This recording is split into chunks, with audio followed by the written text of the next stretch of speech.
Welcome to our podcast. I'm Iris from the Hair Chapel in Brisbane. We know hair, we understand business, and we drink wine. My name's Meg, owner of Era Hair in Brisbane also. We're here to have fun. We're here to laugh about the sad truth and reality of running business, running our chaotic lives and making it all work. Cheers. Cheers. Hi, we've got a fabulous guest today. We've got Sonia, the Salon doctor, and we met not so long ago actually on a NAC event and we just clicked instantly. So welcome to the podcast. Thank you so much for inviting me. It's an absolute pleasure to see you again. Yeah. And I'm definitely moving to the Gold Coast, I've decided. It's such a great place to live, isn't it? Yeah, 100%. Yeah. So basically you are the salon doctor. What does that mean? So I actually educate salons on retail sales and why it's so important to really sort that leaky bucket out, because it tends to be something that we will often push aside. We use excuses, people buy it from online, so we actually avoid Very much conversations. so, yeah. So what does it actually look like in our business and recapture that revenue? Yeah. And this is a problem, isn't it? Because as hairdressers, we've got such a limited belief on money. For us, it's not okay to make money. So we really need to change our mindset. Is that something that you can participate in, or what is your belief on that? So absolutely. I really believe that it's not our choice to decide whether someone can afford something or not, because we really don't have any impact on that, right? True. So I empower staff with the confidence to really be able to understand that our job, first and foremost, is to actually recommend based on what the need is and what the problems the client's having. It's never about I have to push product. No. What do I have to sell? You know, my owners told me that, you know, I've got to now sell retail. Well, what does that actually look like? And 95% of salons, 90% of hairdressers actually think that they do consultations, and 7% of clients actually think they get one. Yeah, that's right, because that was one of the things that you mentioned. So Sonia came to our salon and was the salon doctor for a day in our salon, and we had the great privilege to learn about those statistics. They are actually so shocking, because we actually asked the staff that too, and the staff really thought that they were doing a better consultation. Now, in all fairness, we are very thorough in our salon. Yep. So we do that. And that was one of our things that the clients really love about us. But yeah, you're right. People are not really thorough in the beginning of their consultation to really find the needs of what they need. And what the real pain is, what is their concern. And that is one thing that you really pointed out, is you really need to ask those right questions, because they come to you with a problem. Yeah. And it's our job to fix their problem. 100%. And we forget that is part of our job too. Absolutely. We see it for some reason, I don't know why, but unless you're an old school hairdresser, you feel like retail is a separate part of your business. Absolutely. Yeah. But it actually isn't. No, it's not. Actually part of the journey. And as you know, with doing the accelerator program, there's actually a system and a method. And I think people don't understand that if they actually follow the system and the steps, then you go on the assumption that you're just diagnosing. Yeah, okay? absolutely. You go on the assumption that they're going to buy it anyway. Yeah. They all need product. Yeah. Okay? Yeah.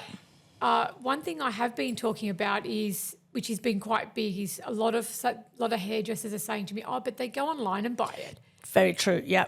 But you know what? Most of the time when they pick up their phone in the salon, they don't go online and buy it right there and then. No. They're just looking to just give you an excuse and why they go, I'll get it online, because I want to shut the conversation down, because I want to see how much is it and is it worth it? Yeah. Because we haven't actually qualified if they need it. Yeah. So when we don't follow the steps and we don't do the recommendation from the get-go Properly. Yeah. do you know what? It's always a sell. Yes. And then you lose your client. And then, at the end of the day, they won't buy. No. They think it's a pushy. It was funny. I was talking to a client of mine the other day and I said, how many times do we say, what shampoo and conditioner are you using? Do you know what? That's a sell question. Yes. Because we everybody all use it. That's exactly right. We've been using that for like 20 years. Yeah. What shampoo and conditioner are you using? That's like, I'm going in for the sell. Yeah. rather than saying, what's actually going on for you at home when you're not with me? Yeah. We did an exercise with our staff as well in the salon, and I asked everybody to come into the salon just with their hair washed and nothing else. So they weren't allowed to use any treatment, any conditioner, any detangler, and they came to the salon, and they looked a bit feral, I'm not gonna lie. And it just proved the fact. And I said, all right, so what do you need to do next in order to make it work? And they had to go and grab the products off to the shelf of what they need. And they had all these products lined up. And I said, this is the same for your client. You know, they are not going into the shower and washing their hair with a bar of soap. It's just not what they do. So they are using your products regardless where they buy them.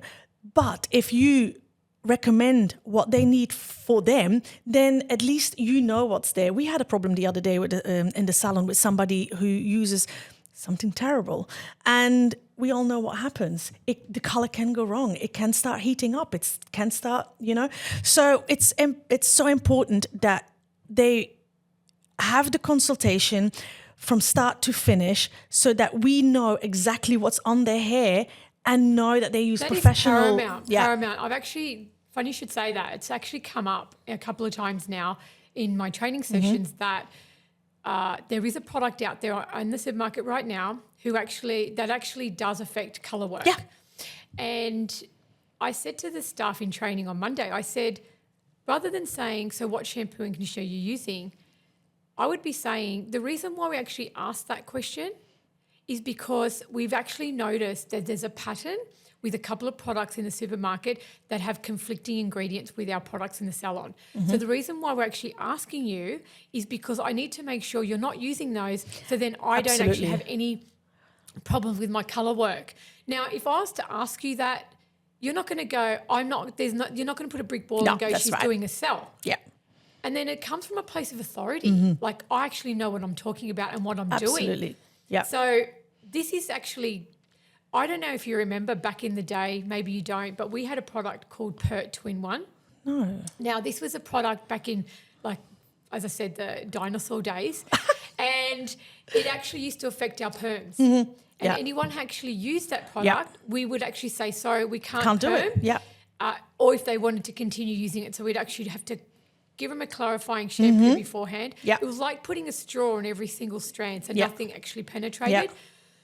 Yeah. But you've got to come in with that, because if it affects our work at the end of the day, then it'd be your fault, it's because our fault every single time. That's it. And the hairdresser, look at the hairdresser, what they did. But at the end of the day, we need to know what you're using. So this is it, right? So you come to the salon, you teach us how to break those barriers down and come up with proper systems in order to feel more confident. And I think that is what the problem is, because a lot of staff are scared or feel have anxiety around rejection, yes, right? Because that's exactly right. What happens when we don't ask the right questions, as I said, it comes across as a sell and That's it gets correct. shut down really quickly. And then what happens is they stop asking. Yeah. And then that's not a habit building, it's actually resistance then. Yeah. And then when you stop doing something, then it's harder to pick that back up. So if we actually asking strategic questions that are open-ended questions and quite informative questions, they're not just generic, right? So really diagnosing. One thing that I actually say to staff is when you actually ask, so let's say it's hot water, it's winter time, right? Yeah. If I know they're innately going to be using hot water, rather than saying, I can see your hair's a little bit dry from you using, I'm guessing hot water, I'd actually say, have you been using a lot of hot water lately? Yeah. Get them to self-diagnose. Yeah. Right? That way it's so much Take ownership. easier. Yeah. Take ownership. Right? And then they're going to go, oh, actually I have been.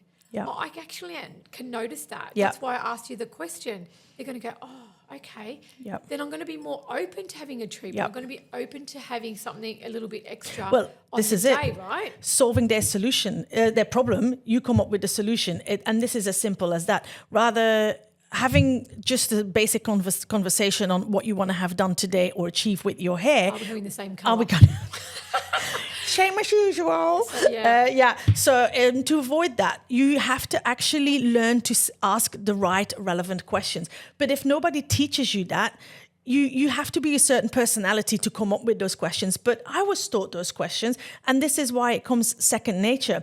And when you came to the salon, you gave us quite a few questions. And that was one of the things that the girls, the next day, they could come into the salon and they could start from scratch and they could straight away ask those questions. And that made a huge difference because obviously afterwards we had the call together. But that gives them a tool to break those barriers. Yeah. And also systems have come into play, right? So as I said, going back to when I did my apprenticeship, we had client cards, they look like a library. They end up looking like, you could turn them into a book and put a hardcover on them, right? Yeah. They, because we have clients that stay with us. But nowadays we're not printing off cards. We're not actually looking at what clients have had, even go back 6 months, 12 months ago, right? And if you've got a client who's doing all the right things, I would actually be saying, you know what? In the last 6 months, we've been treating your hair, we've been putting the glosses on, you know what, your hair has come such a long way because 6 months ago, this is what we talked about. Yeah. So also rewarding Validate, the client, that what they've done, the journey they've gone on. They've gone on, right? They've gone from having breakage to fully repaired hair, right? So that actually makes them feel good. It's always the small things are the big things. Yeah, educate your client. Educate your client because the client doesn't know any better. Sell. Yeah. Right, so we're good at telling our clients and educating them what they need, but we're not qualifying why they need it. Yes, that's correct. All right, so we'll go in and go, oh, you need this, you need that. Look at this beautiful neck range, right? It's stellar. Yeah, right? love it. It's beautiful, right? Yes. It looks beautiful on the shelf. Yes. And it's great to present it. Yeah. But if I haven't actually qualified that they need it, it's just a beautiful looking product. It looks great on the shelf, but if they don't use it on the hair, it's not going to do what we needed it to do. And building the confidence. Yeah. That's why when I did your training, as you know, the first question I ask staff before I start the training is where their confidence level is. You know how many salon owners are surprised at the answers? Mm-hmm. They go, oh, I didn't think she was a 3. I've had some stylists say who have been in the industry for a long time, they go, I think I'm a 2 and a 3. And you can see the salon owners glance and like, what?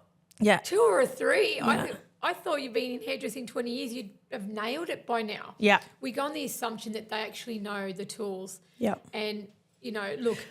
It's about, again, educating your staff. We've got all these people that want to come into the industry. They come into the industry and we just expect them to know everything straight away. And even hairdressers that have been going for a long time. And every time I hire new staff, it's every time the same. You have to teach them because the industry, there is not enough people out there who teach properly, who teach that proper consultation, who absolutely educates them on why they should use those particular products. And I think that is why we have become so paranoid about, I don't sell. It's not what I do. I'm not a seller. I'm a hairdresser. And it's got nothing to do with that. It's got nothing to do with that. Nothing to do with price. No. It's like anything. If we actually think we need it or we want it, we'll buy it. It's absolutely. Because how many things have you bought that you can't afford, right? And we find the money for it. Absolutely. Every day of the week. Absolutely. How many extension clients are there who can't pay their rent? There is quite a lot of people. And that's just, a fact. People spend their money on what they want. And if they haven't got the money, then they'll find it. But they're going to spend it. Why do they spend it with you or with somebody else? Absolutely. They need shampoo and conditioner. And the chances is if you are a reputable salon, if you are a business who has a beautiful range, then those people come to you for a reason. They come to you because you are a professional. You are the salon doctor. If you go to the doctor and you say, "Oh, I'm feeling sick," and the doctor's going to say, "Oh yeah, you've got that. This is the medicine that I prescribed to you." You're not going to go to the doctor. You're selling to me now. Yeah, you're going to go to the chemist. You're going to buy your medicine, right? So we need to come from that same mindset. We need to believe that we are the authority in the chair to. And we know our profession, and we should know our profession, and therefore we recommend to you what is needed, not selling. One thing that I guess you would remember from my training is we talk about rapport. Mm-hmm. Yeah. And a lot of hairdressers talk about their personal life and they actually think that rapport is based on actually knowing someone privately and personally. Rapport is actually built on trust, on doing their hair. Yeah. For sure. That is fundamental. we've all had that client that we've been close to, and all of a sudden they go off the Richter scale and we go, I've been doing their hair for, Yes. 10 years, and all of a Yeah. sudden they don't show up again.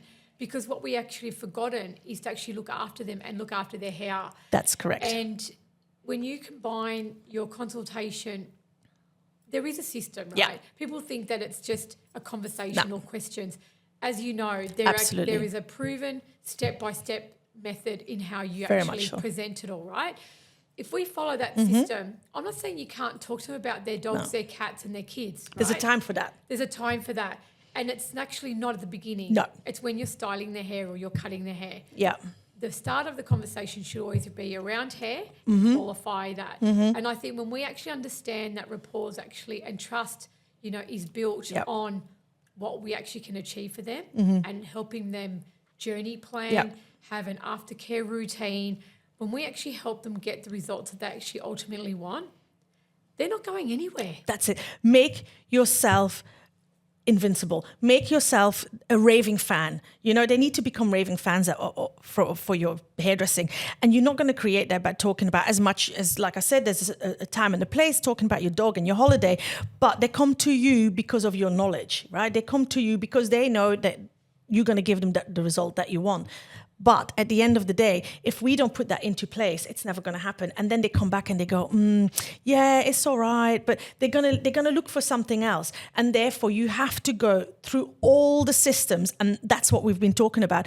And I find now more than ever, the salons who have got all the systems into place are the most successful. The other ones are starting to dwindle off now because the times have changed. People are looking after their money. They have the ability to go online and search for products. So therefore, more than ever, you need to be educated and stick to the systems that work. I want to bring up a point that's a real sore point in our industry, and that is the online part. But I want to actually make a mention, right? So there is an online retail number, the biggest in Australia. They're now rolling out 200 bricks and mortar. Yes, we Okay. were talking about that, yeah. Have you actually seen the queues? I haven't seen the queues, but I have been in one of the shops to check them out. Yeah, Okay, so fresh open. So people go, people just want to buy online. Yeah. Have you seen the queues? That's not true, yeah. People actually queuing up. So the theory of people not wanting to go out and shop Yeah. and that they want to buy online, as I said, if a client picks up their phone and looks at a price, they're actually trying to justify whether they want it or not. Yeah. Yeah. Because we haven't qualified why they need it. Yeah. It's got nothing to do with, we use it as an excuse in our industry. Yeah. I'm not selling because they can buy it cheaper. When you look at 10% cheaper, that's like $8 Yeah. on a $80 spend. Yeah. You can't even buy a grande By the time coffee no, for $8 anymore. not anymore. No. And by the time you've put that packaging into place and so on and so forth, it's probably the same price. But let's talk about that for a second. Yep. So people do, let's say that the person has gone online and says, I can find it cheaper online. You said something really interesting because you made us break down the price in the training. And then once we actually broke it down, you made a valid point to say, well, give something in return. If they buy so many products from you, or give them a reason to shop with you. Give them something in return so that they feel like they're getting something extra. Because, they can go online to these stores and all that, and they get samples, or they get this, and they get that. So find a different way to make them buy from you. Entice them, yeah. Because the statistics are they'll only buy in your business 2 to 3 times. So the footprint's only 2 to 3 times. Okay, Yeah. that's what the statistics are.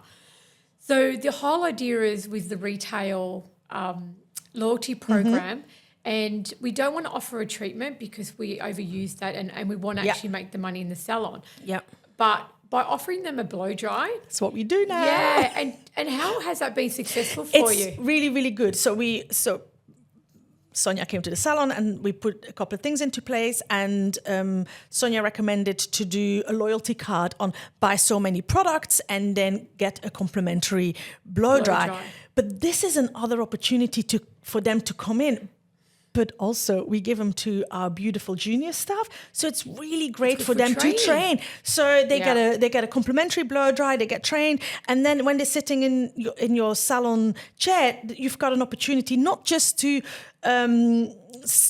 recommend or sell more product. That's not what this is about, but to see how they're going with their product. But you can even upsell them on a treatment because they're paying for the service. That's exactly right. But you can't have the blow dry with another when they come in and have their color done. Yeah, it's a separate service. So they can have a treatment on the day, but not any color deduction. work. Yes, that's correct. So one thing I say to salons is ask your clients, would you like a free blow dry? Absolutely. That's the opening line. Yeah. Would you like a free blow dry? Yeah. And they go, hell yeah. Yeah. Right. I'm in for that. I want that. And then you go, great. Well, you're already buying from us. If you reach these stamps, then you get a free blow dry. Happy days, right? And the footprint is no longer 2 to 3, it's 6. Yes, that's right? correct. And then you know what you've created? You've created a habit. Yeah, a habit. That's correct. And that's the other thing is as well. They say that if a client comes back 3 times as well to your salon, they stay. It's a habit. They stay a client. So it's really important to give everything that you can to that client to become a raving fan of yourself and your salon. 100%. Yeah. 100%. So, yeah, it's really exciting. I'm really loving. Yeah. Going into next year will be a lot of group coaching. So, the accelerated program will be in a group forum because of the demand. Yes. So, which is absolutely fantastic. Love that. Yeah. And it's important now more than anything to have coaches, and we've said that all along, like coaches need coaches. It's people who believe that they know everything that fall back. So it's important to have people like yourself come into the environment, come into the salon, and to teach them what it is to be successful. Yeah. But even with your staff, like a lot of salons, because I've done corporate selling, I actually show them how to actually achieve target. Yes. Right. So it's not just, let's go into how we sell, let's go consultations, let's see the system and the method, right? I talk about what your salon looks like with the top 10 Google complaints. Yes. And then I actually teach staff how to make target. Yeah. Because it's amazing how many salons don't even have a target for their staff. They don't even know their target. We don't have time for that conversation. I'm telling you. Yeah. That's the next time you come down. We'll have you for that. Like, honestly, that really shocks me because if you don't know what your staff are doing or how they're performing, how do you expect to make money? How can you? You don't know your numbers. You don't know. If you don't know, you don't know. We're the creative type, don't we? We're creative. We know how to work behind the chair, but we don't necessarily know how to make money. Those limited beliefs on. Well, they're too scared. Yeah, to too give scared. targets to their staff, and I'm like, but do you want to actually work for them? Yeah. You might as well. I've actually said to a salon who didn't have targets, and she was actually taking money out of her own pocket. And I said, it's actually like giving your child. I said, how old's your daughter? She goes, 15. I go, okay, every week I want you to actually give her $2,000 a week. She goes, why? And I go, because that's what you're doing for your staff. Yeah. Are they your family? Yeah. I'm just checking here, you know. Yeah. Are you working to pay them? Are you working to pay them? Yeah. You know? So how do people have the privilege of you coming to their salon? Yeah. And, so I am still doing currently in salon. So they can connect with me on Instagram or my website. So it's www.thesalondoctor. And doctor is just with DR. It's not the whole word. And they can connect with you, you know me, but through my Instagram, they can connect and be more than happy to, you know, even I'm happy for anyone who does want to jump on to give them a 30-minute diagnosis for free. Because that's sometimes important because people don't know where they sit. What their leaky bucket is. I think when I did the keynote bucket for NAC, a lot of people come up to go, oh, I know where my leaky bucket is now. Can you help me? That's exactly right. So helping them diagnose that. Well, fabulous. It was so great to have you. I'm so happy that you flew up to see us. And yeah, definitely. If you want to have the Salon Doctor, go on the internet and search her up. Thank you so much for coming. I love you so much. I know, I want to hug her, but then we go away from the microwave. So thank you, and we see and hear you next time. Thank you. Bye. Love that.